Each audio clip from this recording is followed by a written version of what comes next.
ay ang buo naming pamilya ay naglilingkod sa Panginoon. And we feel secure. We feel secure for our families, for our work, for our relationships. At ito po ang malimit na problema ng mga tao. Ang hindi sila sigurado ay ang kanilang sarili, ang kanilang pamilya, at ang kanilang relasyon ng pamilya. Dahil minsan po ang saya-saya natin, bigla na lamang mamaya may pangit na nangyari sa pamilya. Pero pag ikaw is secure, alam mo you're being secure, hindi ka mai-insecure. Amen? Hindi ka magda-doubt. In the Bible po, ang meaning po ng secure, nandiyan na ba? Gusto ko pong itagilid ang aking, yan, pwede ba ganyan, Pastor? Ayan, ayan, better. Para po nakikita nyo, dahil ang tangkat-tangkat po. Nandiyan na ba ang ating mensahe?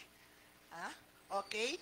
Ayan. Being secure, yung tinatawag na pagiging ligtas means having a deep sense of safety. Grabe, ang tindi po ng meaning na yan.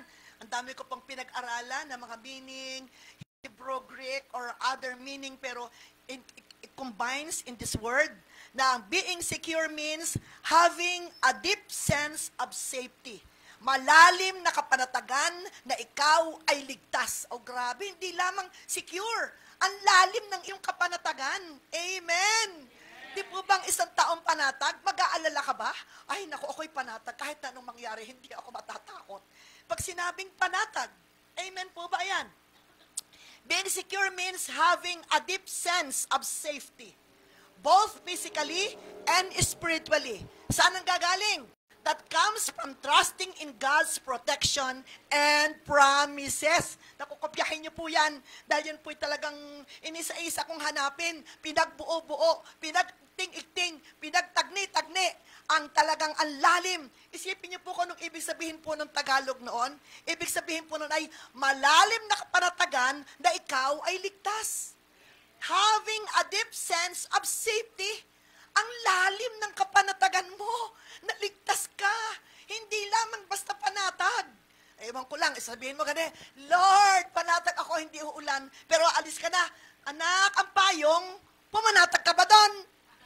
Kasasabi mo palatang panatag kang hindi uulan, ay paglabas mo, anak, ang payong, baka umulan, patay. Nasaan na ang iyong kapanatagan? That is the meaning of being secure.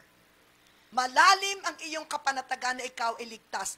Both, physically, lahat ng pangangailangan mo. Amen? And spiritually, lahat din ng pangangailangan mong spiritual. Kasi ang dami sa physical, pera, kalusugan, lahat na. Nandyan sa physical, relationship. Nandyan, kailangan natin yan. Kaya nga po, ang sabi po ni David sa Psalms 4, hindi pa po ito yung mismong, iba ko kung naibigay ko sa kanya.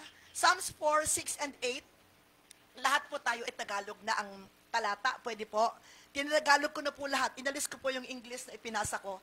At sabi ko para hindi na mahaba at madaling maintindihan, Tagalog po tayo sa mga talata ng Bible. Sabi po ng Psalms 4, 6 and 8, tanong ng marami, sinong tutulong sa akin? Ikaw, O Yahweh, ang totoong mahabagin. Sa aking paghiga, nakakatulog ng mahimbing. Pagkat ikaw, Yahweh, ay nag-iingat sa akin, panatag na panatag ka. Pagtulog mo sa gabi, panatag ka na hindi ka uumin, hindi ka maa-atake, hindi ka ma-high blood, kung ikaw nagme-maintenance, kung ano man ang meron ka, kung ang dami-dami mong isipin, na bukas may babayaran ka, bukas may susuungin ka, pero pag ikaw ay nagtiwala sa Panginoon, your deep security in God, pag meron ka niyan, siya yung totoong sa paghiga ko ay makakatulog ako ng mahimbing. Di dahil maraming pera. Sapagkat ikaw ang nag-iingat sa akin. Palakpakan natin ang Panginoon.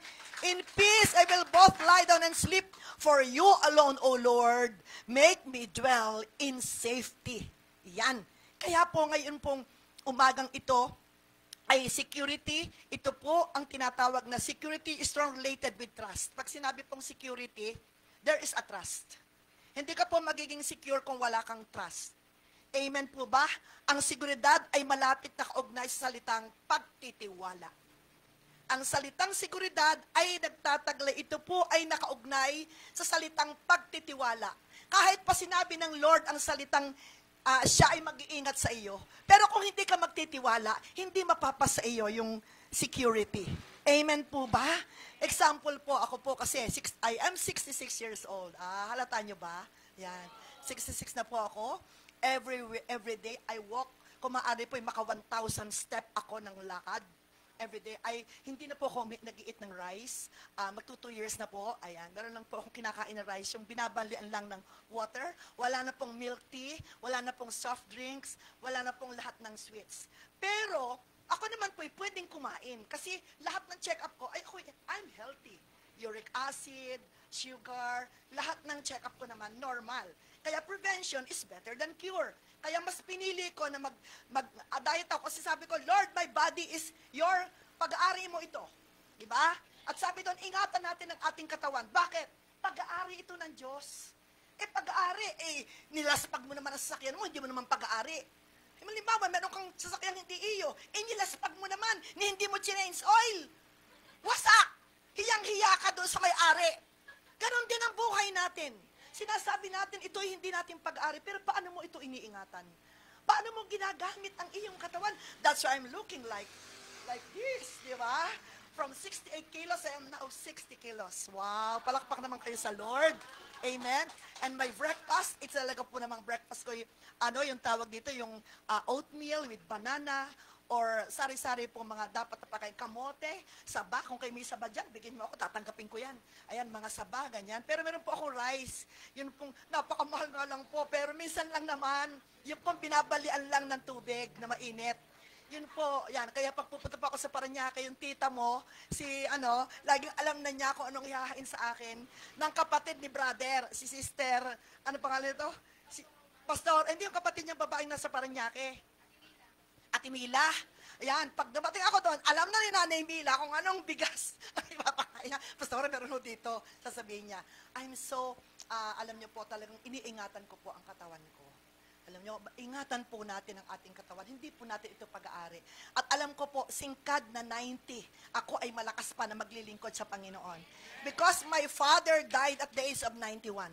Walang maintenance, walang kahit na anong sakit. Malinaw ang mata, malinaw ang tenga, malinaw ang lahat malinaw. Just tumulog lang. At lagi niyang sinasabi, tutulog lang ako. Mga anak, namamaalam na ako sa iyo, ibabasbasan ko na kayo, basta isang araw makita nyo, tulog na lang ako. At doon siya namatay nang siya'y natulog lang. Kumain siya pa siya ng pata nung tanghali. Tumulog ng 7:30, pagtingin ng ate ko, tumawag agad sa akin, Tagay, tingnan mo naman ang tatay, di ba sa Batangas ang tawag tagay, yung pagnini.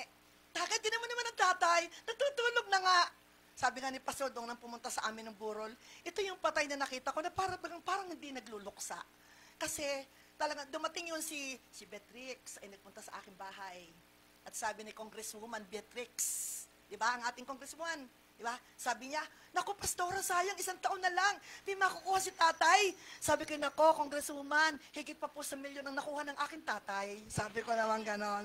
Amen. Palakpakan natin ang Lord. Kaya example ko po yun. Pag po may time na ako'y manghihina, parang napapagod din naman ako minsan, siyempre naman. Pero ako po ay merong favorite na verse na sinasabi sa Isaiah 40 verse 31. Ngunit, di ba sabi po kanina, pagtitiwala. Ang security ay nakaugnay sa pagtitiwala. At doon po sa Isaiah 40 verse 31, ang sabi po doon, ngunit muling lumalakas at sumisigla ang nagtitiwala kay Yahweh. Lilipad silang tulad ng mga agila. Sila'y tatakbo, ngunit hindi mapapagod. Sila'y lalakad, ngunit hindi manghihina. Ito po ay lagi kong binabanggit pag ako'y napagod, ako'y nanghina. Lord, I trust you. And like an eagle, Lord, muli mo akong palalakasin. Amen po ba? Security is a trust. Ang totoong security ay mapapasayo kung meron kang pagtitiwala. Meron kang paghihintay sa pag-asa mo sa Panginoon na hindi lamang doon sa binanggit natin kaninang physical, kundi maging sa atin pong mga katatayuan sa buhay. Kaya ito na po ang atin pong tatakbo, ang ating mensahe. Hindi pa po yung mensahe, introduction lang po yun. Pero ang mismo pong mensahe natin ay tatakbo lamang sa isang chapter ng Bible, Psalms 27. Ayan. 27, 1 to 13 lang po ang atin pong pagbubulay-bulayan. Doon lang po. Dito po ay, ang pamagat po dito sa chapter na ito ay yung tinatawag na mag-i-speak po tayo. We will speak for greatness. Amen? Speaking for greatness. Speak for greatness. At yan po sa mga talatang yan, number 1, Trusting God through speaking for greatness. Trusting God for security is speaking for greatness. Kaya ang number 1 na nilalaman ng Psalms 27, 1-3 ay bumubuo sa salitang, speak confidently for security. Yes, ang Biblia ay nagsasalita ng security. Pero kung hindi ka magtitiwala, at yung iyong pagtitiwala hindi mo sasabihin, mapapasa iyo ba yun? Kaya ang sabi doon sa Psalms 27, 1-3, ang Panginoon ay aking liwanag. Ano ang kanyang salita? Ang Panginoon ay aking liwanag at aking kaligtasan. Sino ang aking katatakutan? Okay, basahin natin. Ang Panginoon ay aking liwanag at aking kaligtasan. Sino ang aking katatakutan? Ang Panginoon ay muog ng aking buhay. Sino ang aking kasisindakan? Nang dumating sa akin ang mga manggagawa ng kasamaan upang lamunin ang aking laman, sabi ni David, ang aking mga kaaway at ang aking mga kalaban, sila'y matitisod at mabubuwal. Bagaman magkampo laban sa akin ng isang hukbo, hindi matatakot ang aking puso. Bagaman magbangon ng digmaan laban sa akin, gayunman ako'y nagtitiwala pa rin. Nakita niyo yung trusting God? Trusting God po, kaugnay po talaga yan ng security. Pero number 1 na kailangan natin gawin, speak. Sabihin mo, katulad yan, sinabi ni David, ang Panginoon ay aking liwanag, aking ganito, aking ganyan, aking ganyan. Ganyan. Pag may dumating sa ating mga buhay, totoo, we are secure in God. But speak it confidently. Sa pagsalita tayo na may kumpiyansa. Ano ba ang kumpiyansa? No? Is pagsalita na may kumpiyansa para sa seguridad. Nakakatiyak ka. Ini-speak mo. Amen po ba? Ano? True security is found in a relationship with God, not in material things. Nakita niyo po yung relationship ni David sa Panginoon? Nakita niyo? Yan po yung true security ni David. Yung kanyang malalim na relasyon, alam naman po natin si David, nakapatay, pumatay, kinakasalan. Pero bakit pa rin siya sinabing a man after God's own heart? Because of that. Talagang sa buong buhay niya, kaya nga po ang meaning sa akin, ang tinatawag na humility. Ang meaning po sa akin ng humility, hindi yung, ay, ang bait naman, napaka-humble naman, hindi po yon. Ang meaning po sa akin ng humble ay wala kang inaasahan kundi ang Diyos. That is the true meaning of humility. Talagang wala kang inaasahan maliban sa Panginoon. Kahit marunong ka, kahit magaling ka, kahit may pera ka, kahit magandang estado mo sa buhay, bibig mo pa rin lagi ang katulad ni David. Ang lubos na pagtitiwala sa Panginoon. Kaya number 1, ano po ang sabi? Pagtitiwala kay Yahweh ay kaagapay mo at di niya hayaang sabitang ikaw ay masilo. Sabi ng Proverbs 3:26. Pag po tayo ay nagtitiwala sa Panginoon. Number 2, hindi na po masyadong mahaba. Number 2, ano po yung speak greatness sa ating buhay? Seeking the place of safety. Hanapin mo din. Ay, kung ikaw ba naman ipupunta sa sabungan, kuya? Ay, ikaw ba naman isasamahan ni Lord ng safety doon? Kung ikaw ba naman ipupunta ng beer house? Ay, ikaw ba naman nakakatiyak na sasamahan ka nila ni Lord doon? Sigurado nangangatal ka. Wala kang safety kasi alam mo, mali ang ginagawa ko. Bawat bagay na may ginagawa tayo na hindi ayon sa kalooban ng Lord, it is not a place of safety. But we must look, we must seek for the place of safety. Ano po ang sabi ng talatang 4 and 6? Dito lang po tayo sa chapter 27 ng awit, tingnan nyo po. Naghahanap ng lugar ng seguridad.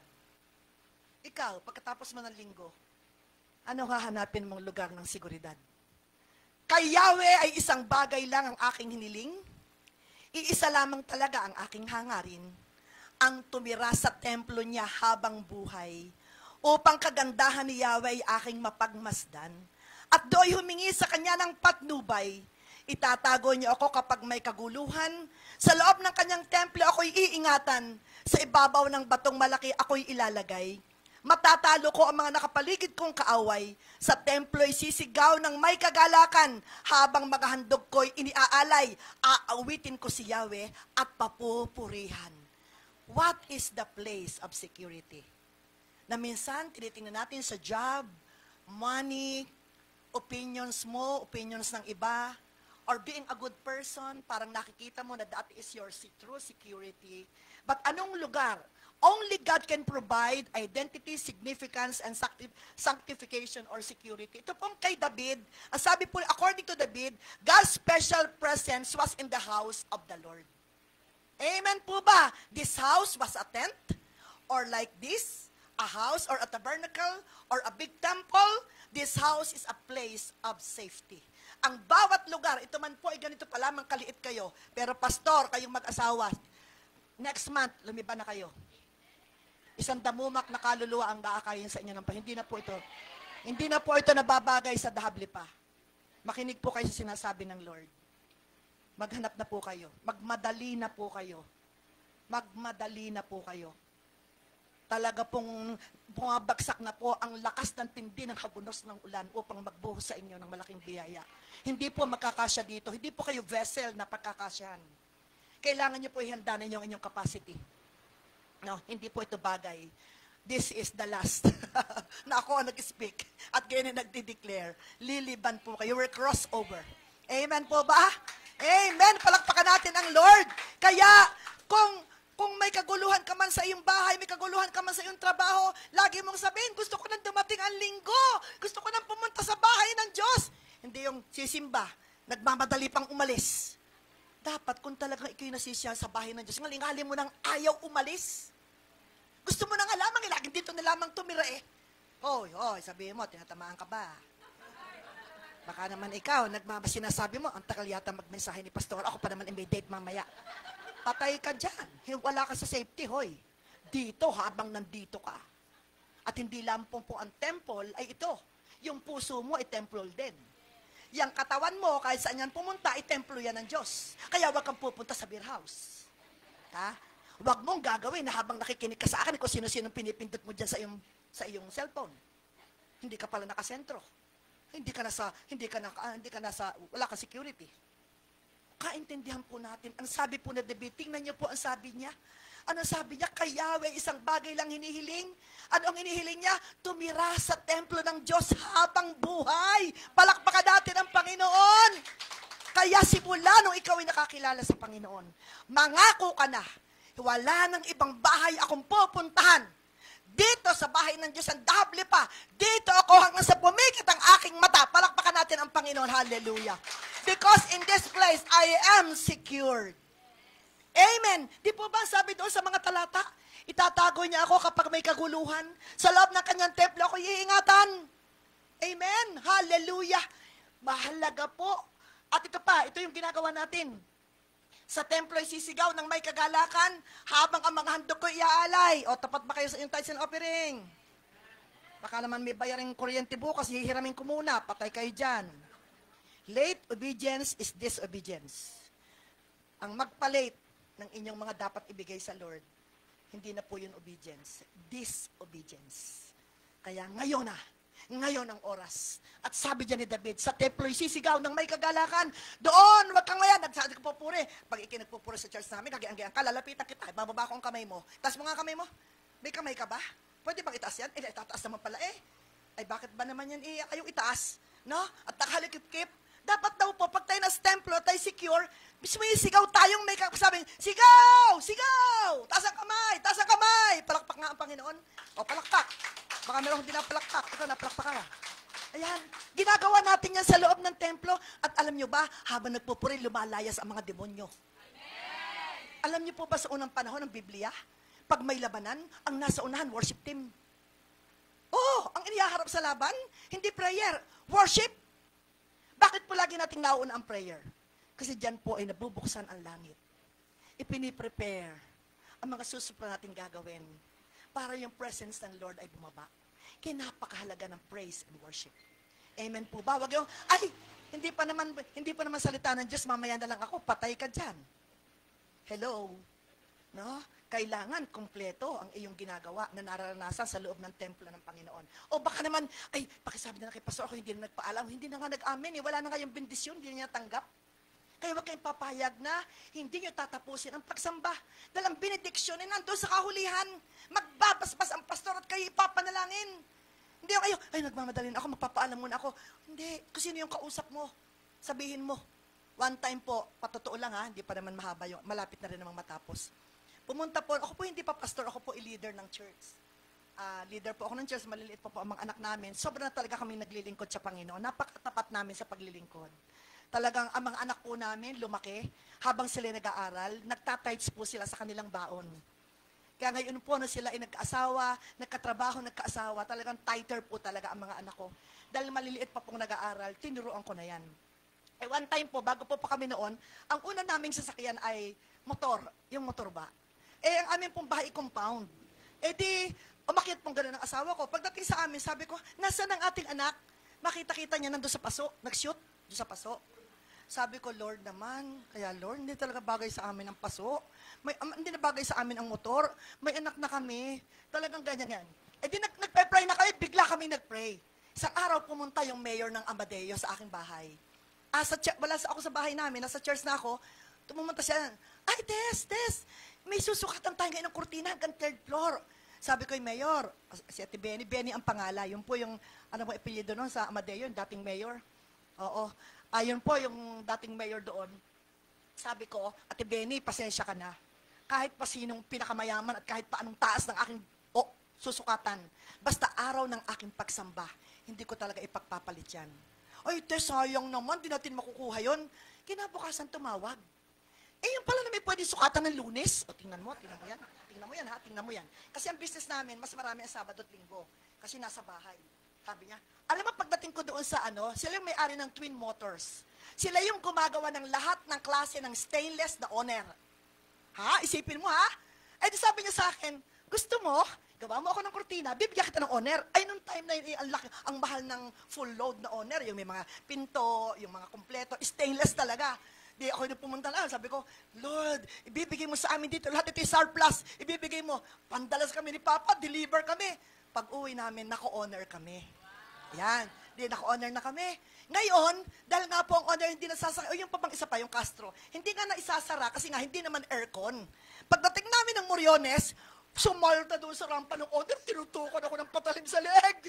Hold up! Alam mo, ay tama-tama yung bag ko, ang daming pera, dahil ako makukuha ng supply, inihagis ko sa paa ni Papa, iniaro ko ang cellphone. Nung ako'y in Jesus name, nagtakpuhan ng mga hold-upper. Eh di ngayon, nasa kalsada kami. Lord, ito na naman, humiling na naman. Lord, pinaiksi ko na lang Lord, kung kami sarado ang bintana, di naman kami ma-hold up. Pero paano kami magsasarado, Lord, kung hindi aircon? Kaya Lord, yung rebong yun, Lord, na pulang yun, Lord, yun, Lord, hinihingi ko po sa iyo. Yan po ay mapapasa amin. Sa lalang madaling panahon, ay buntis ako nung kay Sam. Ay pag ikibuntis, pag ikiumakit sa Chinese, o-order yan kahit hindi. Dahil good luck sa kanila ang pumapanik na buntis. Yun po ang katotohanan sa incheck. Ang dami namin, no? Nakapag-down agad kami ng 160,000 sa aming revo that time. Tapos, nagka-revo kami. 16 years na nakatira sa amin ang revo yun. Ibenta ko pa ng 250,000. Dahil binigyan uli kami ng Panginoon ng sunod-sunod na mga bagong sasakyan. Ngayon po, naka-MUX Isuzu naman ako. Ayan, meron pa rin po kaming isa pang Kia na ginagamit pa rin namin sa hanap buhay. Tingnan niyo yung security mo. Saan ka magtitiwala? Di ba, alam mo, kasi yun lang naman yun sa Lord. Kung iisipin mo, wala naman akong pera sa bangko. Eto pa, nung mamatay ang asawa ko, sabi ni Pastora May, pumunta sa bahay namin, ang bahay namin hanggang third floor. Napaka-komportable, talagang tigi-tigisan ng kwarto yung mga anak ko, talagang ang ganda ng lugar ko. Pumunta si Pastora May, sabi niya, anak, pinagpala kayo noon dito, pero mas pagpapalain kayo, umalis ka dito. Ibenta mo to. Biro mo, sabi niya sa iyo, madali ba yun? Ha? Ang sarap ng pagkakaano ko, tigi-tigisan ng ang mga anak ko. Napaka-presko ng aming pamamahay. Tapos bigla na lamang, ganun sasabihin sa'yo, wala po akong ginawa kundi ang sumunod. Naghanap kami ng buyer, nabenta namin, nakabili kami ng property sa Karasuche, na minimithi namin ni Papa, hindi kami bayan, kasi city po kami ng Mendez. Maingay, ganon. Tapos sabi namin, Lord, gusto ko yung lupang hindi tabi ng kalsada. Nakabili po ako ng 800 plus square meters na ang mura ko lang nabili. At ngayon po ay nakatayo si Sam, nakatayo si Pastora Reyna, at yung pong dulo ay sa panganay kong anak na nasa Australia. Dahil sabi namin mag-asawa, gusto namin, ang mga anak namin, magkakatabi ng bahay. Gusto namin silang palakihin na gano'n, dahil kami naman talaga ay very close na family. At nangyari po talaga yon. Ngayon namatay si Papa, yun lang ang lupa. Wala na kaming bahay, umuupa na lang kami. Ngayon, sabi namin nung mamatay, ang laki ng aming inuupahang bahay. Na talaga namang nakita yung si Pastora May at nakatulog doon. Talagang ang laki talaga na parang akalata namin, mapapasa amin yung bahay. 600 square meters, naka-aircon, tapos basta malaki yung bahay. Nung mamatay ang asawa ko, sabi ni Renzi, Ma, aalis ka na dyan. Hindi ka makakamove on. Lagi mong nakikita si Papa nagtatanim ng mga kalabasa sa likod. Lagi mong makikita sa harap nag-aalaga ng iyong mga orchids. Alam ko, hindi ka makakamove on. Umalis ka na dyan, Mama. Nag-decide ako, naghanap kami ng bahay, napapunta kami sa isang subdivision, dahil doon po 30,000 ang upa. Kasi marami kaming gamit, hindi naman pwede na isang kwarto lang maliit o dalawa lang kwartong maliit. Kailangan din talaga malaki dahil marami kaming gamit. Nakakita ako, natawad ko 25,000 a month sa isang subdivision. Sabi ko, Lord, ba't mo naman dito mo ako dinala? Ano mong gagawin ko dito? Sabi kong ganon. May kapahayagan sa akin ang Lord noong pagkamatay ni Papa, September siya namatay, January. Sabi niya, hindi na ako mananalangin sa mga magtatayo ng bahay, kundi ako mismo ipagtatayo ni Lord ng bahay. Yun yung sinabi sa akin ng Panginoon. Nakakita ako ng bahay na, ang laki, may swimming pool sa loob ng bahay, katapat na ganyan ng bahay namin. Pag ako'y nagpe-pray doon sa bintana ko, yun ang nakafocus na bahay. Sabi ko, Lord, marating ko nawa ang bahay na yan. Wala pang kurtina. Bago daw bili ang may-ari, wala pang kurtina. Sabi naman ng katulong, ay hindi po, may kausap na po si ma'am, nagpunta na po dyan. Pero ang conviction sa akin ng Lord, kailangan ko makausap yung may-ari. Di ganon, kinuha ko yung pangalan. Hinanap ko sa Facebook. Kasalanan ba yun? Hinanap sa Facebook yung pangalan. Nakita ko. Tapos sabi ko, hi, nag-English ba ako? Nakala ko, milyonaryo, Inglesero. Siyempre, mayaman eh. The English, I am your neighbor, I am a pastor, I'm also a business, meron akong ganitong business. Baka naman interested ka sa Tagalog. Baka naman interested ka. Sige po, uuwi po ako ng Thursday. Makita po tayo. Wow, magkikita raw kami. Bigla nag-message, ay hindi po, uuwi po na pala ako ng Wednesday. Ayan, umuwi ng Wednesday. Eto na, nag-order na. Ngayon, ang tanong niya, ganire, yan ba yung bahay ninyo? Ay, hindi po. Ay, bilang kayo po pastor, bakit po kayo umuupa ng bahay? Sabi niya gano'n. Siyempre, sarili namin, umuupa, nag-share lang ang church. Pero malaki talaga yun sa amin. Hindi ko masyadong ipinaano sa church. Bali, more than half yung akin. Di sabi ko, pero, ano mo sister, may ipinahayag naman ang Lord sa akin na ako ipagtatayo niya ng bahay. Ako'y naniniwala, I trust. Meron akong security na talaga ipagtatayo. Pero hindi ko lang alam kung paano. Di yan. Na ano, di o nag-order, tapos, kinausap ako. Sabi niya, hindi po, dapat po talaga kayo may sariling bahay. Ngayon, nag-deliver ako sa kanya sa multinational. May bahay sa multinational. Ang laki din.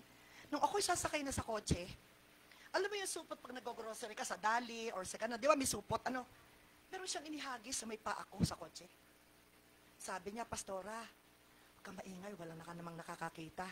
Aray ang 1.5 million, magsimula ka ng magpatayo ng iyong bahay. Sinong gagawa sa inyo? Alam mo, pagkatapos pa, nakabenta pa ako sa kanya ng property. Tumubo pa kaming mag-ina ng tigpa 550,000. Kaya naitayo agad ni Reyna yung pundasyon ng kanyang hanggang may nabenta pa ulit akong isang property sa kanya. Alam niyo po, pero sabi ko naman, babayaran ko yun sa iyo. Parang kay David, parang gusto kong ganon. Hindi ko naman basta tatanggapin lang na libre.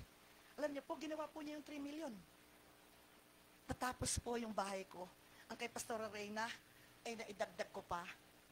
Nakapagpabakod pa ako, sino po ang basta gagawa sa iyo ng ganyan? Kahit kapatid mo, aywan ko lang. Sinong basta mag-aabot sa iyo ng ganon? Na ikaw kaya lagi kong panalangin alam niyo po, napakasimpleng babae, hindi nakatapos ng kolehiyo. Ang asawa hindi nakatapos ng high school, kontraktor ng mga building. Pinagtiwalaan ng dahil ang una doon nilang ginawa sa kanilang buhay, nagtapat sa tithes nung hindi pa sila mayaman. Sabi daw nila, hindi namin, di ba sabi daw, subukan mong gawin ito. Hindi, Pastora, hindi ho namin sinubukan. Ginawa talaga namin mag-asawa. Doon dumating, grabe po, mayamang-mayaman po sila. Kilala po ng aking dalawang kasama at talaga naging kaibigan din nila. Dahil nga po, naging kaibigan ko, nadala ko sa Karasuchi.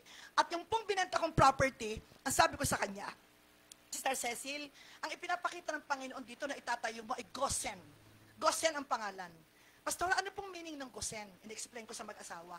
Ngayon po ang pangalan, Gosen Events Place. Diba? Gosen nga, may 2 swimming pool, 400 ang kayang ma-occupy na heads para tumulog doon. Ang isa na pang lupa na ibinenta ko ay pinagtayuan niya ng lumber. Hindi po ako broker. Pero ako po yung nakakabenta ng lupang parang bumibili ng isda yung mga kliyente ko.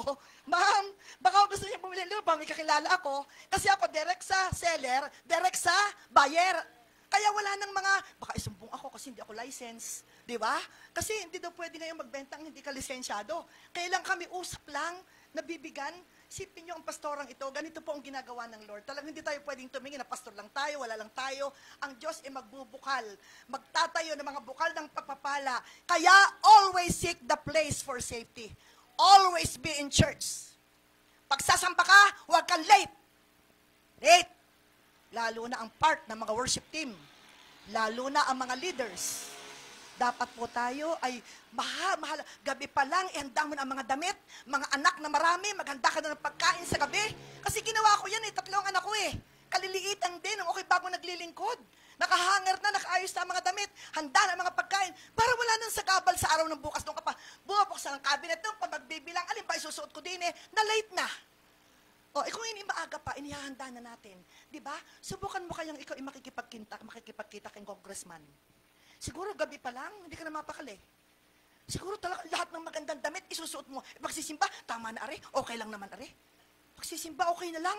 Samantala pag makikipagkita kay Presidente, kay Piolo Pascual, lahat ng kapugian igagawin, lahat ng kagandahan igagawin, pati pag magsalita, pagkaharap si congressman, at saka siguro hindi ka magsasalita kasi ayaw mong mapapahiya.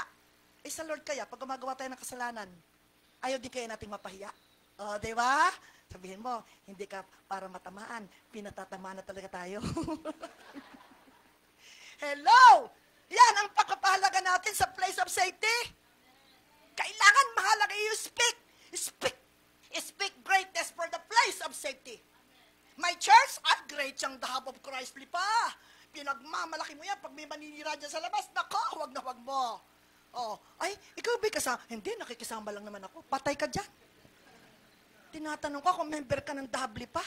Hiyang-hiya ka pang sabihin, tinatanggi mo pa. Ha? Speak confidently your place of safety. Amen po ba? Seek the place of safety. Lagi mong hanapin. Lagi mong buuin sa iyong puso. Ang ikaw ay laging masayang-masaya. Prayer meeting, Sunday, o anumang mga gawain, kahit ang mga pagtitipo-tipo sa bahay-bahay, yun also is a temple. Ang mga gathering na ginagawa sa mga bahay na Bible study is also yun po'y katulad din ng isang templo. Bakit? Ito po hindi magiging templo kung wala dito ang pinananahanan ni Kristo. Titira po ba ang Diyos sa pader? Titira po ba ang Diyos din sa halaman? Ito pong lugar na ito, hindi magiging templo ng Diyos kung hindi papasok dito ang mga pinananahanan ni Kristo. Kaya pag pumunta ka sa house-to-house prayer meeting, alam ang gawain, Bible study, that is a temple. Dahil nandoon, presente ang mga pinananahanan ni Kristo. Kaya mag-ingat ka. Hindi sasama si Lord sa iyo pag nagpunta ka sa paglalaro ng, ano ba yung mga nilalaro ng mga kabataan? Hindi sasama sa iyo si Lord doon. Kaya sabihin mo na lang ba kay Lord, Lord, pasensya ka na ha. Ako'y pupunta sa bungan, diyan ka na muna sa amin salasa kasi alam ko naman, di ka sasama. Patay. Pwede mo ba sabihin yun? Hindi! Kahit saan ka sumuot, kasama mo ang Diyos. Nakikita niya ang lahat ng iniisip mong ginagawa mo. Susuotan mong walang nakakakita. Nakikita ng Diyos. Ngayon, alam mo na kung sino ang Diyos. Hello? He is a place of safety. Number 3. Wow, hallelujah. Ako'y mahabang mag-sermon pero kailangan palaiksin ko dito. Pray to your security. Naroon pa rin po sa verse 7. Manalangin para sa iyong seguridad. Pinagpe-pray mo ba lagi ang iyong seguridad? Dinggin mo kapag ako'y sumisigaw ng aking tinig, O Panginoon. Kaawaan mo ako at sa akin ay tumugon. Ito po ay David speak confidently, pray urgently. Ang prayer po na ginawa dito ni David is urgent. Urgent prayer. Urgent prayer talaga. Dinggin mo kapag ako'y sumisigaw ng aking tinig, Panginoon, kaawaan mo ako at sa akin ay tumugon. Ganon siya ka-confident sa kanyang security sa Panginoon. Sa kanyang katiyakan na siya'y sigurado sa Panginoon na pag siya'y tumawag, didinggin siya ng Diyos. Kaya pray to your security. Lagi tayong manalangin, hindi puro hingi, nalaang ng hingi. Manalangin tayo na Panginoon, ako'y sumisigaw sa iyo. Paano ka ba nananalang? Pastor, ako hinanalangin ng 1 minuto kanina, 1 minuto uli nung kanina. Ayun, gano'n. Anong klase ng prayer yon? Kailangan talagang sumisigaw ka. Katulad ni David. Talagang humihingi talaga ng awa sa Panginoon. Amen? Awa na Hindi po ako magkasala today. Hello? Ano ang unang-unang awa na ating hingin sa Panginoon? Yung magawa natin ang kanyang kalooban. Hello? Panginoon, papasok na naman ako. Ang daming tukso sa school. Panginoon, sumisigaw ako sa iyo. Ikaw ang aking security. Nananalangin ako, Panginoon, ilalayo mo ako sa naman tukso. Panginoon, ang una po nating panalangin, una pa sa salamat.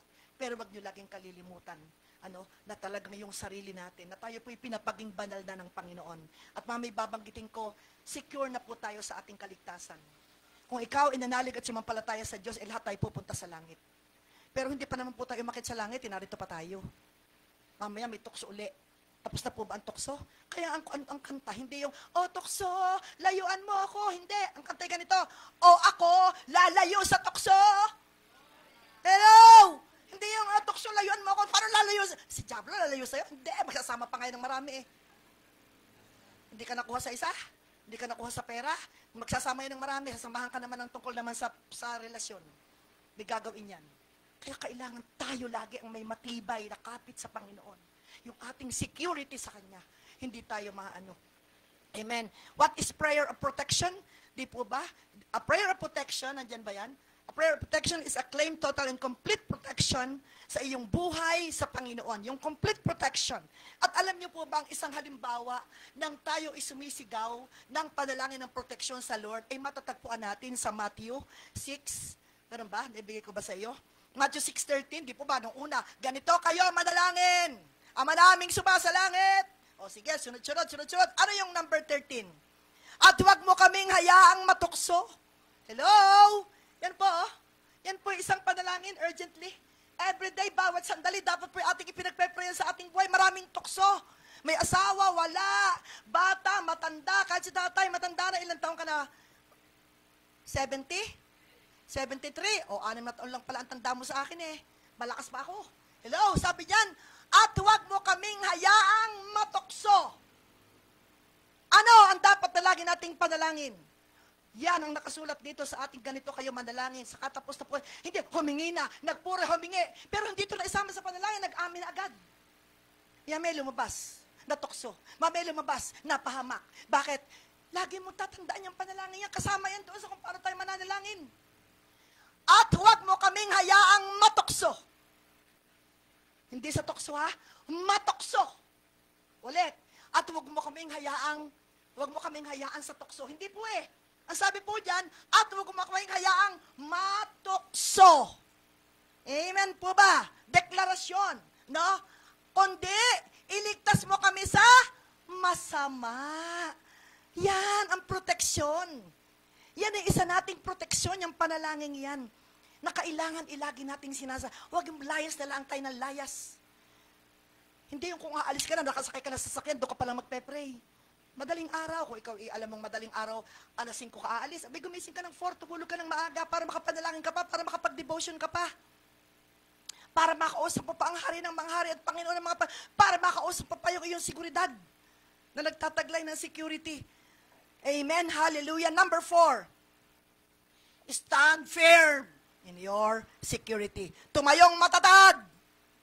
Ay, ikaw ba'y secure na talaga dyan sa the hub of Christ? Parang naman. Parang sa palagay ko, siguro.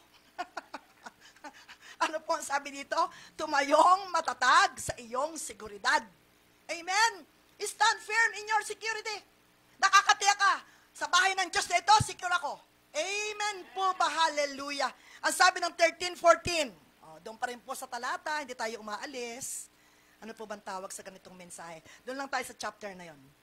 Sabi doon, ako'y naniniwala na aking masasaksihan ang kabutihan ng Panginoon sa lupain ng mga nabubuhay. Ano po ang sabi doon? Ako'y naniniwala. Tingnan po natin. Wala akong Facebook. Sa ano nga yun? Psalms 27:13-14. Gusto ko pang may dagdag dyan eh. Psalms 27:13 and 14. I would have despaired unless hindi, doon ba yun? Hindi. Psalms 27, tama ba? Tama po. Ayan. 13 and 14. Yun po yung sinasabi doon. Ako'y naniniwala na aking masasaksihan ang kabutihan ng Panginoon sa lupain ng mga nabubuhay. Amen po ba? Ikaw ba'y naniniwala na ikaw ay secured sa Panginoon? Kailangan ito po'y meron tayong matibay, tumatayong matatag. Matatag ang pamumuhay, matatag ang buhay, matatag ang paninindigan, matatag ang pananampalataya, matatag ang pagsunod, matatag ang pag-iikapo. Amen! Lahat ng bagay para sa kaharian ng Lord, tayo ay matatag. At yan po'y subuko sa inyo, grabe. Dalaga din po ako na makakilala sa Panginoon. At bago po ako magtapos, ako po ay graduate ng Golden Gate Colleges in Batangas City. And my boyfriend is mag-graduate ng Lyceum of the Philippines in Nautical. Half semester na naiwan ko sa kolehiyo at ako naman ay nakagraduate na. At agad po siya nakasakay ng barko, bumilis ang proseso, agad siya ay naging mataas ang posisyon hanggang naging kapitan siya. Na-born again ako. Ay siya po naman ay lalaki na paglinggo, ang boarding house ko ito. Sa Lopez Haina ako nag-boarding house sa Batangas City, Lopez Haina. Ito ang boarding house ko, yun ang kanya. Pag may sumipol doon ng alas 7 ng umaga, may sipol. Yun, kasi po, siya po ay malapit sa Diyos, yung nagsakristan ba, yung parang ganon. Lagi siya nagbibigay sa akin ng mga santo ninyong nasa blue, nasa red, alam mo yun? Yung mga inilalagay sa supot ng mga santo-santo. Napakahilig niya magbigay sa akin, hindi nagbibigay ng mga bulaklak, binibigay niya sa akin mga ganon. Dahil maka-Diyos nga siya, malapit siya sa Diyos. Di, nakakinaborn again ako. Nung na-born again ako, ayaw naman niyang mag-born again. Sinisiran ko siya, kahit nandun siya sa barko sa Greece, lagi ko sinisiran, pag uuwi siya, sinisiran ko siya, ayaw pa rin niya na Hanggang nung isang uwi niya, ang sabi niya, nagpunta sa amin dyan sa aming bahay. Tay, pagbalik ko po, kami po ni Mama, magpapakasal. Mama pa ang tawag, Mama. Kami po ni Mama, magpapakasal na. Para po ganito, para ganyan, kasi ganyan. Hindi, ang tatay ko noon, hindi po born again. Lasing pa. Ganyan, lasing Kasi manggagamot po ang tatay ko, yung nagbubuga, yung kinakain yung mga nganga, mga bigas, tapos, bubuga ng tao. Kaya po, yun po ang tatay ko, kaya nakapos yung ngipin. Pero nung nag-born again, naging manggagamot pa rin, ginamit siya ilangis. Nagawa siya ng niyog, dilahanan ng hinalo, nilagay niya sa bote, ginagamot pa rin niya ang mga tao sa pangalan ni Jesus. O, tamo, di ganito. Yan ako po yung unang na-born again Ganon. Nung siya nagpunta, sabi niya, Ma, punta tayo sa Baguio bukas, ha? Sabi mo naman gano'n, no? Sabi ko, bakit? Tayo magsisecret married. Kasi, para kahit na tayo nagsabi kay tatay, magpapalihim pa rin tayong magpakasal para matanggap mo na yung gano'n ko, allotment ko, gano'n. No? Parang ang ganda, no? Alam mo, talagang ako'y sumigaw sa Lord. Sumigaw ako. Lord, ilayin mo po ako sa lahat ng masama. Una po sa checklist. Born again Christian. Hindi po siya born again. Ang checklist ko ng aking mapapangasawa, inilagay ko, isinulat ko sa papel. Number 1, born again Christian. Hindi siya born again. Hindi number 1 pa lamang. Cross na yun. Hindi ako sumigaw sa Lord. Sabi ko, Lord, parang awa mo na po. Biglang tumawag. Ma, hindi tayo matutuloy. Kasi tumawag ang kumpanya. Kailangan ko na rin sumakay sa Makalwa. Di ba ganyan ang mga seaman, yung parang bigla-bigla. Sabi ko, Lord, hindi po siya ang kalooban mo para sa buhay ko. Sinabihan ako ng mga tita ko, mga kamag-anak ko, ako raw iluka-luka. Ang iba daw babae, may boyfriend na buntisan, iniiwan. Ay ako daw naman talaga yung matinong lalaki, pakakasalan. Bakit daw aking hindi tatanggaping mapangasawa? Di luka-luka daw ako, ang tingin nila luka-luka ako. Diba? Kasi mga kabataan, mahal ko siya. Pwede kong sabihin, Lord naman pwede naman. Kasi naging boyfriend ko na siya, alam mo naman, maunawaan mo naman ako. Mga kabataan. Pero hindi pa rin po ako nag-compromise.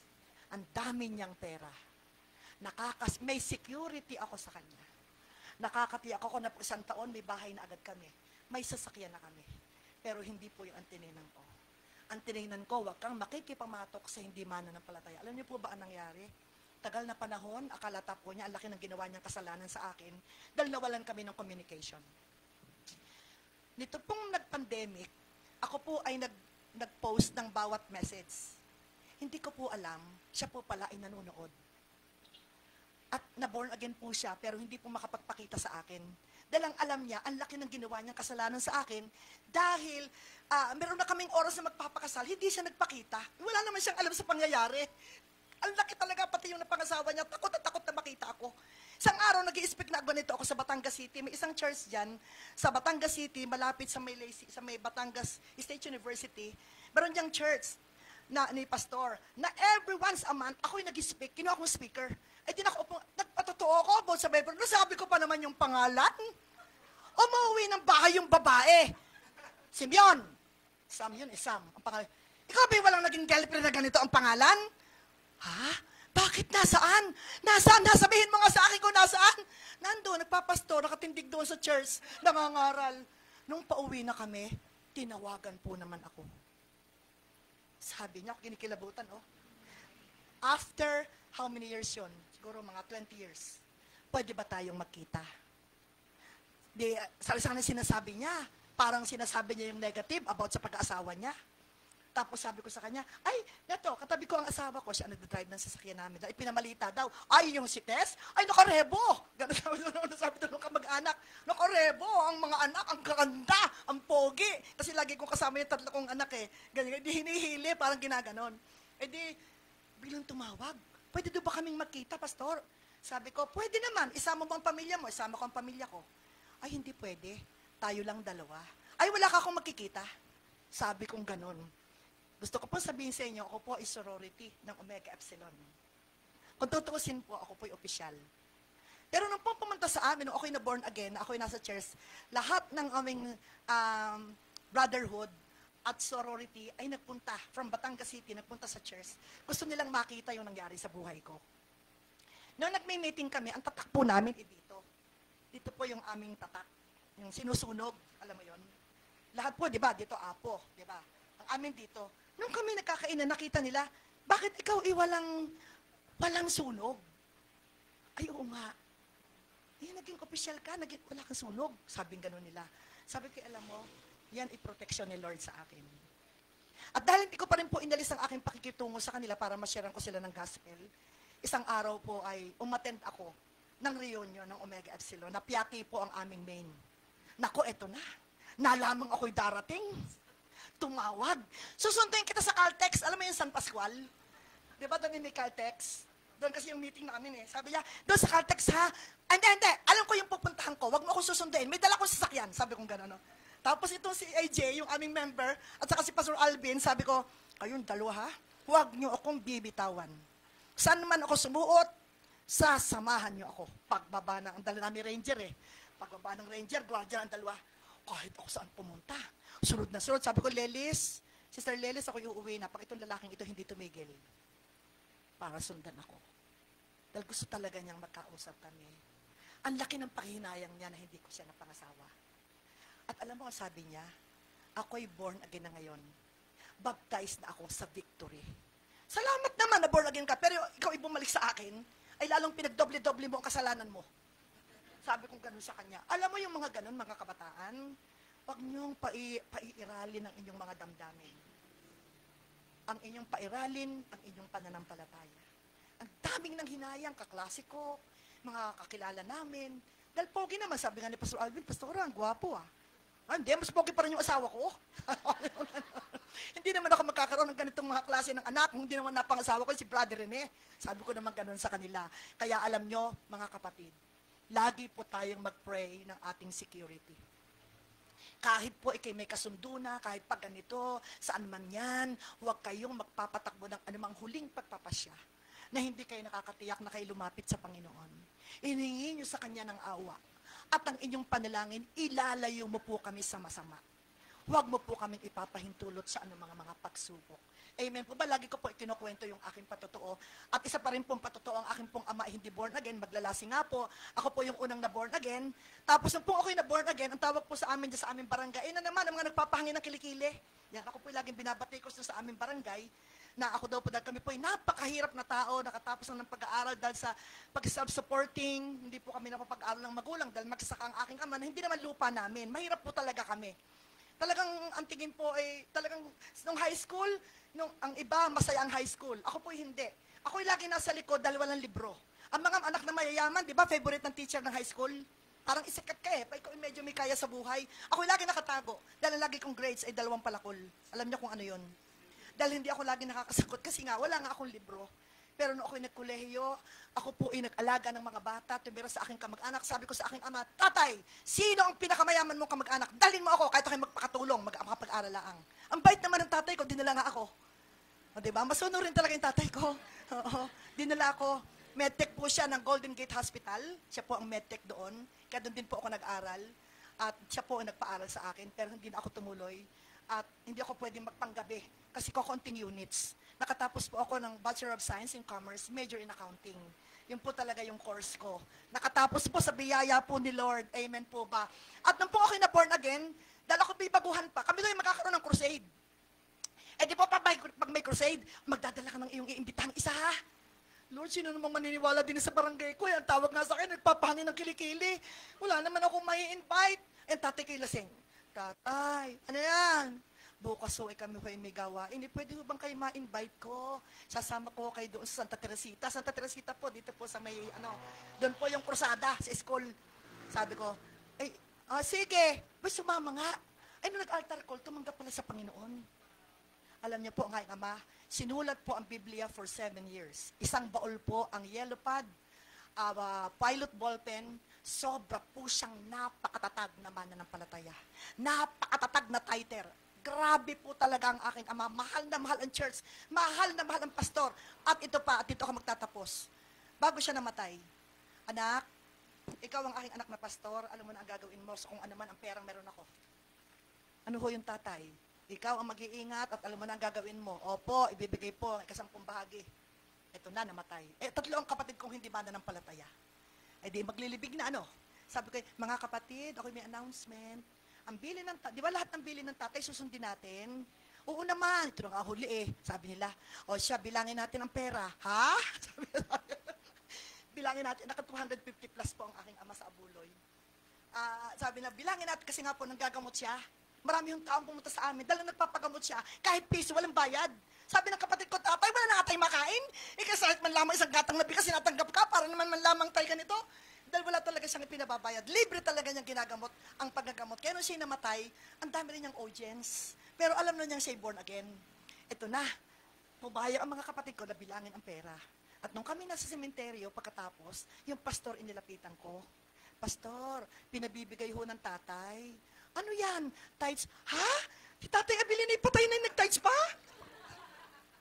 Alam niyo pa ba kami minakasalubang, iba ko sa abroad, sa Australia, o dito sa Pilipinas. Ay nako, magkikita na po pala tayo, kayo pala po yung si Pastor Ates. Alam niyo po ba, nung namatay po si ganito sa aming pamilya, ginaya po namin yung pinatutor niyo sa DLS. Kasi yung pinatutor ko sa DLS, yung tungkol sa, ang pera ng aking ama ay nag-tithe sa pera ng kanyang abuloy. Yung lahat ng kanyang iniwan. Ito po yung nakapagdala ng impact sa marami. Dahil ang tatay ko po talaga, napaka-titer. 99 po, laging naka-spooting. Naliligo yun, may planggana, may dalang panghilod at may sabon at nilalaban ng isang brief. Napakalinis sa katawan, mahal na mahal ang pastor, mahal na mahal ang ministeryo, kahit sasakay sa motor, hahayo sa aming kapitan, talagang ganun pa rin po siya. Kaya po talagang alam ko na ang buhay kong ito, sabi ko, bagaman ako yung unang nakakilala, pero grabe po ang pananampalataya. Ako po yung may kapatid na rin born again, mga hipag at mga pamangkin sa Alfonso. Sila din po ay mga nasa music ministry, mga professionals, tigi-tigi sa rin ng sasakyan. At nung kami dumating na sa pagkakataon na kami ay pinaganda ng Lord ang buhay. Kami magkakapatid ay may mga anak na nakatapos sa UP, UST, nakatapos sa CIVIL, tigi-tigi sa ng sasakyan. Yung pong bahay namin doon sa, ewan ko nakarating ka, Pastor, hindi pa, Yung bahay namin, tataas ka, mataas po yung aming lupa. Aakyat, nagpagawa kami ng aakyat doon. Minsan po dadating isang kapatid ko, ang akin 3 sasakyan, yung isa 2 sasakyan, ganito. Yung pinakamayaman sa aming barangay, nagpunta sa tatay ko. Sabi niya, Manong Abilino, alam ko naman ikaw lang makakasagot sa mga tanong ko. Marami siyang tanong tungkol sa kasaysayan. Tapos sabi niya, ano pong inyong sikreto sa buhay? Kilalang kilala naman po kayo dito sa barangay sa kahirapan. Ang inyo pong naging manugang, ang inyong mga anak, ang inyong mga apo, wala bang naging problema? Talaga namang nakita nila na naging maganda yung testimony, hindi naman yung maraming pera, pero yung testimony ba ng pamilya, kung saan maayos, payapa, ganun. Ano pong inyong sikreto? Ay, Mayo, yung kami may sasabihin sa ako sa yung 3 bagay. Siya po yung may-ari sa amin ng funeral homes, siya po yung may-ari ng mga buildings sa Divisoria, kamag-anak po namin, siya po yung pinakamayaman sa amin. Naka-golf car pa siya nung pumunta sa amin, paakyat, naka-golf car. Kasi yung po mga sementeryo kanya Sabi niya, Tatay Abilino, ano pong sikreto niyo sa buhay? Ay, 3. Isa-isahin ko sa iyo, makikinig ka, Mayo. Sabi niya gano'n. Una, ang Diyos. Pangalawa, ang salita ng Diyos. Pangatlo, ang pagsunod ko sa salita ng Diyos. Yung pala sikreto niya sa buhay, Pastor. Doon nalaman ng mga tao. Ang Abilinong dating manggagamot, naubos ang ngipin, puno ng kahirapan, walang nakatapos na anak kung siya ang magpapaaral. Pero ngayon, ay nasa Panginoon. Maganda ang katatayuan. Secured sa Panginoon. Hindi dahil sa kung ano pa mang mga pera meron kami. Hindi po kami mayaman sa pera. Mayaman po kami. Kaya nga sabi ko, aba, alam mo ang Lord, kahit milyon, walang imposible. Ba't niya nasabi pa sa, abay, yung time na ako nagpagawa ng bahay, wala naman akong perang milyon sa bangko. Ni 200,000 nga, wala eh. Isang iglap, nagka-milyon. O, di ba?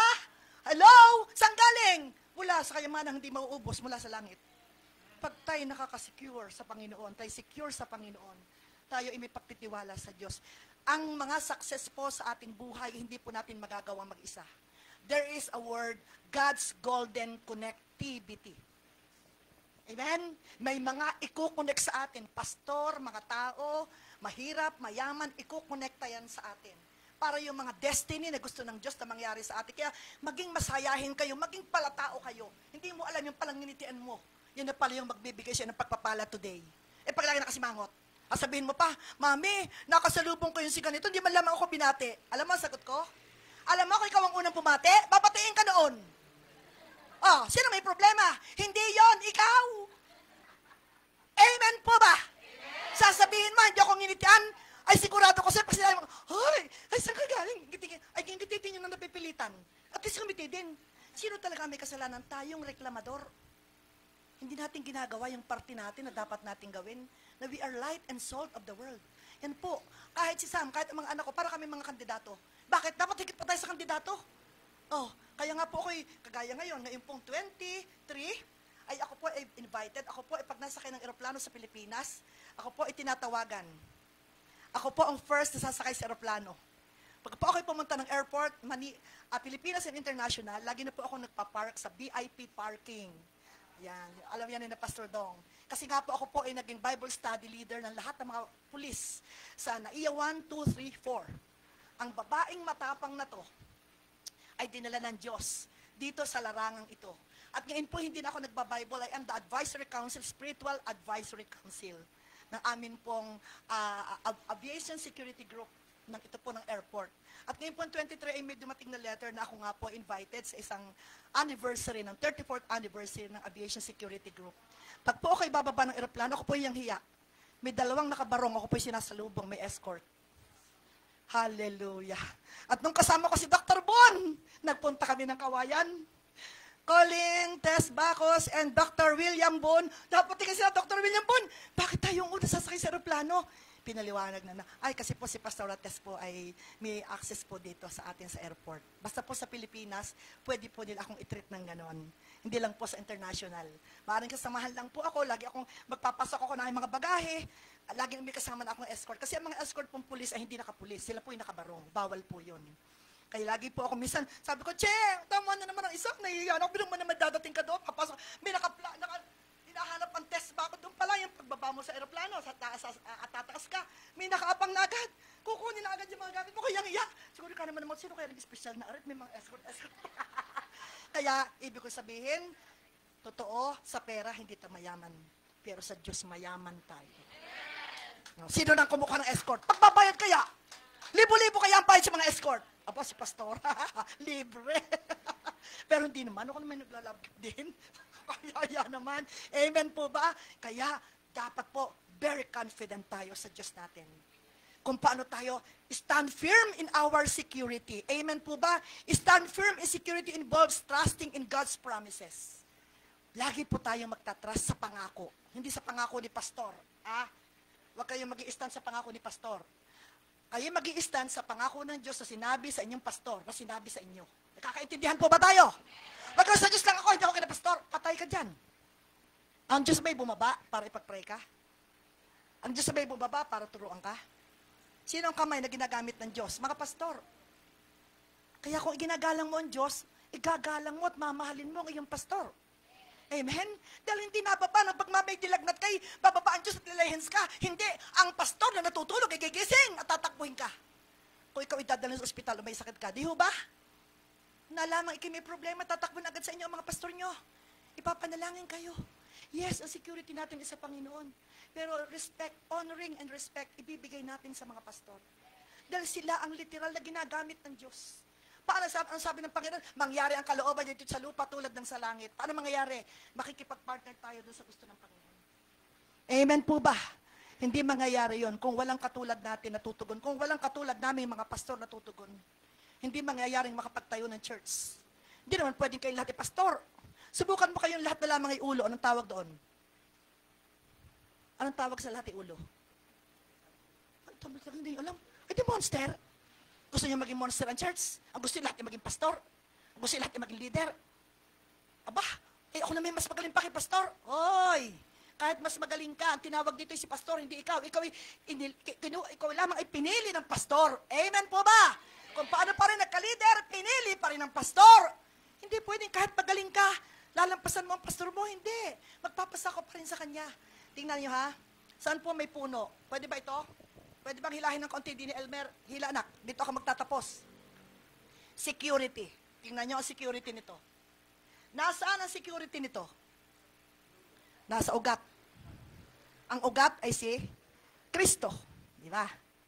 Umugat, nagkaroon ng Pastor Dong. Pastor Dong? Ay walang mga sanggan doon. Gusto ko may sanggan doon eh. Di, ang ating dahab, di Pastor Dong, nauna. Malaki ang sanga. Si Pastor Dong yon. Kumonekta sa sanga, si Pastor Fabian yon. Siyang sanga, si Pastor Rates yon. Ayan. Hanggang pupunta sa dulo, naging leader ka. Yon. Na-leader ka. Yung sanga ni Pastor na mag-asawang ito ay isang sanga. Nagkaroon din ng mga sumuloy na hindi mga leader. Mga ano, di ba? Hindi pwedeng ikaw ay nag-iisa. Utang na loob. Tatandaan mo pa rin na meron kang kinakapitang sanga. Subukan mo kayong sangang mapitas. Patay ka. Wala ka ng silbi. Pero bakit ka nabumunga? Nabubuhay, namumulaklak, kumaganda. Kasi nandun ka sa ugat at patuloy kang nakakonekta kina pastor. Nakakonekta ka sa mga kapatid. Palakpakan natin ang Panginoon. If you remain in me, and my words remain in you. John 15:7. Ask whatever you wish and it shall be given to you. Apart from Him, Jesus, we can do nothing. Lagi yung tatanda ng ilustrasyon ng church. Si Kristo at ang pastor, nakakonekta ka. Hindi pwedeng mas nauna ka kaysa pastor. May pinagdaanan pa rin ang sanga. Tatandaan mo yung mga pinagdaanan. Ay, ang ganda po ng ilustrasyon, pastor. Ituro mo yan sa mga miyembro mo. Kumuha ka ng maraming sanga. At alam mo, kayong mga miyembro, subukan mong iti mangga. Ang mangga, pag inamulaklak, ganyan yan, ano? Pero pag inamunga, lagi yan tumutungo. Di po ba ang mangga, pag may sanga, maraming bunga, lalong tumutungo? Kaya pag tayo yumaman, lalo kayong tutungo. Pag tayong magyayabang, huwag mong kalilimutan ang lahat ng iyong pinagmulan. Kung minsan bigyan mo yan, pakainin mo yan, tandaan mo kaya ka bumunga. Ay dahil nakakonekta ka kay Kristo bilang siya ang puno. Ikaw ang puno, kami ang mga sanga. Ano yung kantang yun? Wala kayong magagawa kung kayo hiwalay sa akin. Kung kayo mananatili sa akin, kayo mamumunga ng sagana. Di ba? Kaya tatandaan mo, kung ikaw ay naging Christian at ikaw ay namunga, yes, totoo, huwag mong kalilimutan ang Diyos. Pero huwag mo rin kalilimutan ang pastor mo. Again, pag kayo'y sumagana at namunga, totoo, huwag mong kalilimutan si Kristo. Pero sino ang pinasuloy niya? Ang pastor. Na nakakonekto sa iyo.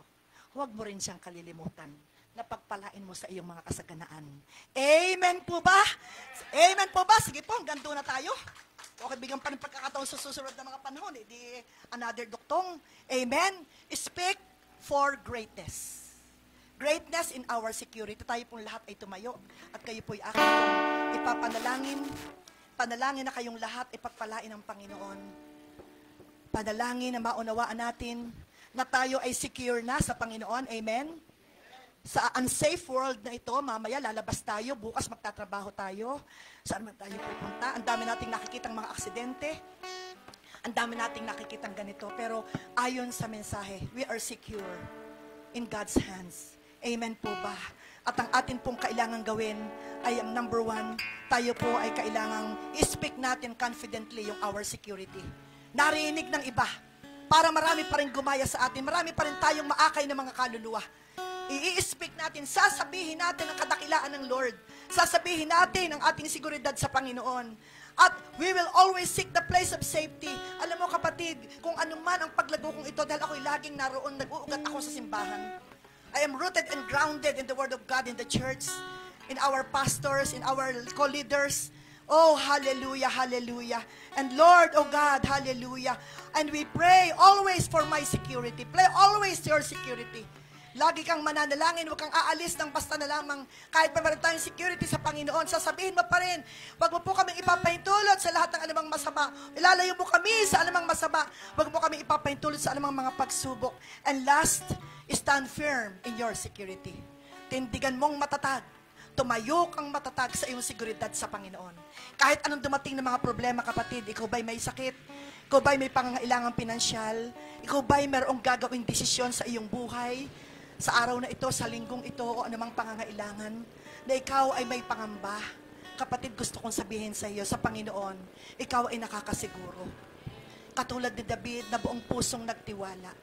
Katulad ni Pastor Tess, ni Pastor, ang inyong pastor at ang marami pang mga lingkod ng Diyos na sa Diyos inagtiwala. Ay tinindigan, tumindig ng matatag sa katatayuan na talagang matibay ang aming paninindigan na kami nakakatiyak at may kasiguruhan sa aming buhay na hindi kami maaano, hindi kami mapapahamak, hindi kami mabibigo. Palakpakan natin ang Panginoon.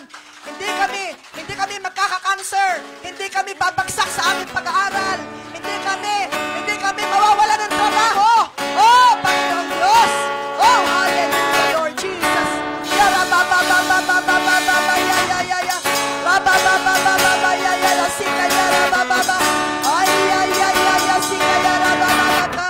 Oh, yes, Lord, hallelujah! Oh, Panginoon, sa iyo pa yung pinagkakatiwala ko on behalf of Christ Lipa, sa pangunguna ni Pastor Fabian ang mag-asawa at pamilyang ito, Panginoon. Salamat po. Secure na sila sa iyong mga kamay. At ang bagong simbahan na kanilang lilimanan, amin na pong dinedeklara, malaki, doble-doble, mas maganda kaysa dati. Palakpakan natin ang Panginoon. Hallelujah. Salamat, Lord. Sa iyong kaparaanan kami nagtitiwala. Through your God's golden connectivity, ay mararating nila ang bagong lugar na yon. Your God's golden connectivity, ay mararating ng bawat isang naririto ang mga success nila sa buhay, mga tagumpay nila sa buhay, mga answered prayer nila sa buhay. Through your God's golden connectivity, Panginoon, ay matatagpuan nila, mapapasa kanila ang lahat ng tagumpay, ang lahat ng magandang destiny na nakalaan para sa kanila. Ang panalangin ko po, posposin mo po sila ng iyong Espiritu Santo. Posposin mo po sila ng pagsunod sa iyong kalooban, paglakad sa iyong kalooban, paglilingkod, Panginoon, paghayo, Panginoon, at pagsuporta sa lahat ng gawain ng iyong simbahan. Aming Ama, nagbabasbas po ako sa ngalan ng Ama, ng Anak at ng Banal na Espiritu.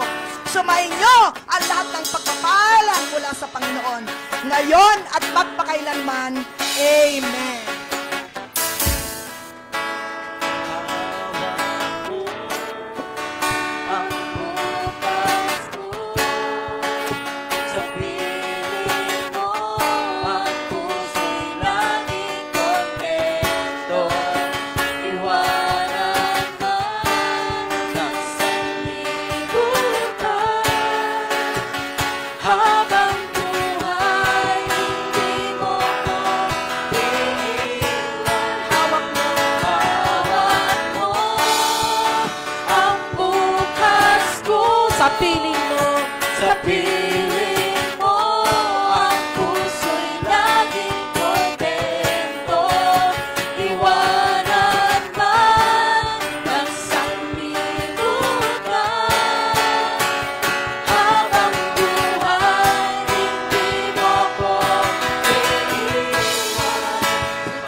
Maliwanag ang mensahe ni Pastor Tess.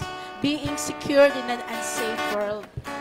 Sino man dito ang nakakaranas na feeling niya hindi siya secured, pwede po kayong pumunta dito sa harap. Papanalangin po namin kayo. Sino man dito nakakaranas na merong anxiety, merong depression, merong nararanasan na akala niya wala na siyang bukas. Maaring nararanasan niya na hindi niya na alam ang gagawin niya kinabukasan. You can come close near in front and we will pray for you. Sige Sige po. Hallelujah. Sharakatara Yashira Babahante. We will find a true security in the Lord. We will find true confidence in the Lord. Hallelujah. Sharakatara Bahanda Lalayahante. Hallelujah. Hallelujah. Let's keep on praying. Patuloy tayong manalangin. Hallelujah. Salamat, Panginoon. Salamat, salamat sa Diyos. Salamat sa Diyos na lumikha ng langit at lupa.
Sa lahat po na tapos na mag-pray, just continue praying. Keep on praying. Close your eyes. Hallelujah. Connect to God.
Sa piling mo, ang puso'y naging kontento.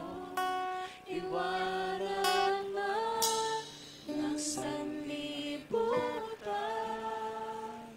Habang buhay, hindi mo ko iiwan. Bayan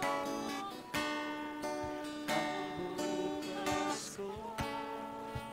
Sa piling mo, ang puso'y naging kontento. Iwanan man ng sanlibutan. Habang buhay, hindi mo ko iiwan. Tinatawag ko po si Ate Dayan tsaka si Tatay Nato.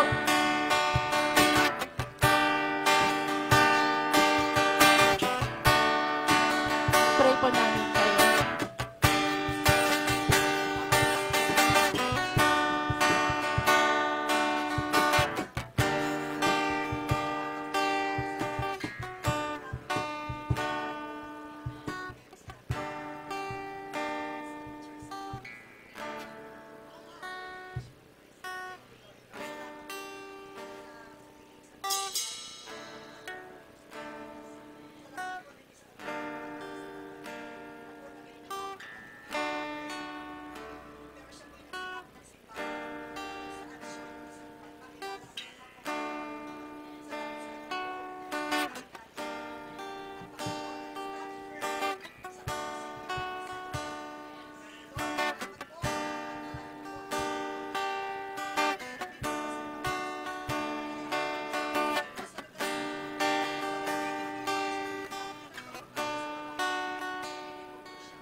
May binabago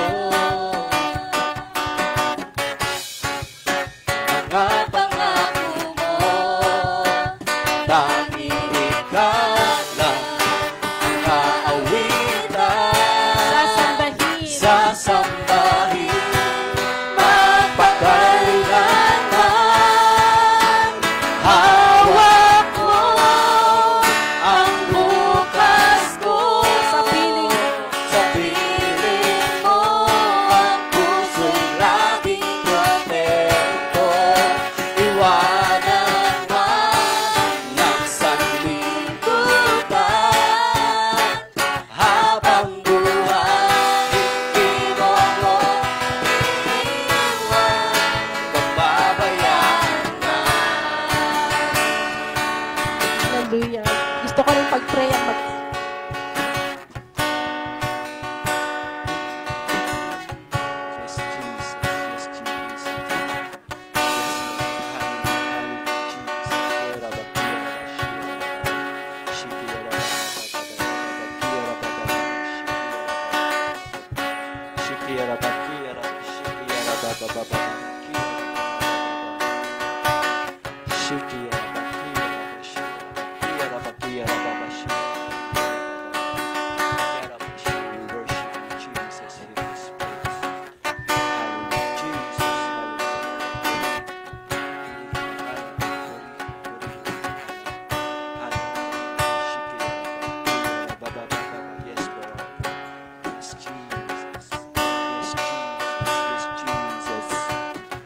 Yes, Jesus.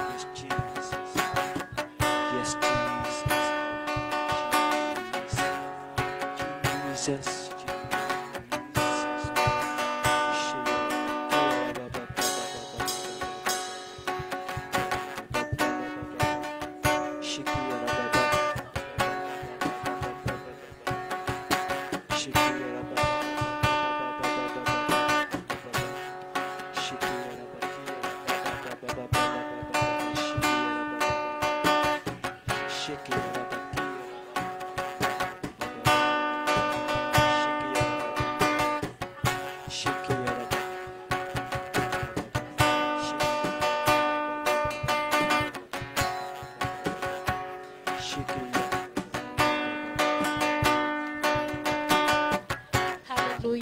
Lord, salamat din sa buhay ni Pastora Tess. Taas natin ang ating mga kamay kay Pastora Tess. Yes, Hallelujah. Shirak hatarabahande. Oh Lord, salamat. Salamat. Nakita namin ang pagsunod ni Pastora Tess 16 years ago. Marami man siyang pinagdaanan. Pero kasama ka niya at napagtagumpayan niya. Salamat sa buhay niya. Patuloy mo siyang pagpalain mula ulo hanggang talampakan. Iingatan mo, Panginoon, ang kanyang hanap buhay. Ingatan mo, Panginoon, ang kanyang buong pamilya, ang kanyang buong angkan, ang kanyang next generation. Iingatan mo, Panginoon. Salamat sa obedience na nilagay mo sa buhay niya. Salamat, Lord, sa pagsunod. She is non-stop in serving you, O Father God. It's not the age, but it's the spirit, O God. She will rise up like an eagle. Lord, malayo ang kanyang mararating. Malayo, Panginoon, ang kanyang liliparin sa kanyang paglilingkod. Salamat sa kanyang mga anak na sumusuporta sa kanya, Panginoon. Abutin mo sila, Panginoon. Si Renzi na sa Australia, si Pastora Reyna, si Sam, Panginoon, maging ang kanilang mga asawa. Salamat, Lord, sa overflowing of blessings na naranasan ng buong pamilya ni Pastora Tess, O God. Lord, salamat sa malakas na immune system ni Pastora Tess. Iingatan mo siya, Panginoon. Salamat, Lord. Hallelujah. Ingatan mo ang lingkod na ito, Panginoon. Ang lingkod, ang anak mo, Panginoon. Salamat, Lord, sa kanyang paglilingkod, O God. Nakikita mo ito, Panginoon. Hallelujah. Salamat, Lord, sa mensahe na dinala niya sa The Hub of Christ, Lipa, Batangas, Panginoon. Ito ay sinelyohan mo, Panginoon, sa aming mga puso, O God. At ito'y hahakbangan namin, lalakaran namin, dahil kasama ka namin sa aming mga buhay. Salamat, Lord. Salamat. Salamat, Panginoon.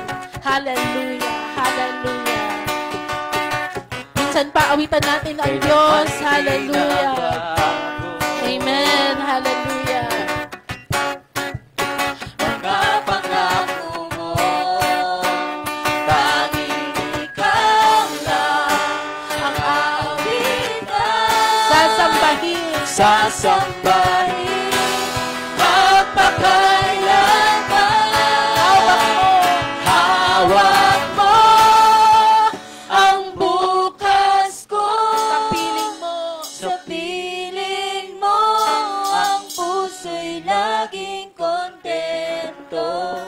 Iwanan man ng sanlibutan. Habang buhay, hindi mo ako iiwan, di pababayaan man. Salamat, Ama, na nasa langit. Lord, dalangin namin ang aming natanggap sa aming mga puso, Panginoon. Ito'y tumubo, Panginoon, ng marami na higit pa sa aming inaasahan, Panginoon. Uuwi ang iyong mga anak na nandito, Panginoon, Lord. Sila ay tinawag mo for a mission. They will accomplish, they will complete their mission sa kanilang pag-uwi, sa kanilang pamilya, Panginoon. Sila ang magiging ilaw at asin, Panginoon. Ang na-receive nilang kagalingan, Panginoon, kapayapaan, pag-asa, Panginoon, sa lugar na ito dahil sa iyo, Panginoong Jesus. Dadalhin nila pauwi ng sagana, siksik, liglig at umaapaw. Ang inyong mga kamay ay samahan ng Diyos. Ang inyong mga lakad ng inyong paa ay pagpalain ng Diyos. Saan man kayo dalhin, from the ends of the earth, kayo'y pinagpala upang maging pagpapala. Sa pangalan ni Jesus, lahat ay magsabi ng Amen! Amen! Palakpakan natin ang Diyos. Maraming salamat, Pastora Tess. At natatapos na po dito ang ating service, pero hindi pa po nagsisimula ang ating fellowship. So, meron po tayong lunch fellowship. After po nito, mag-share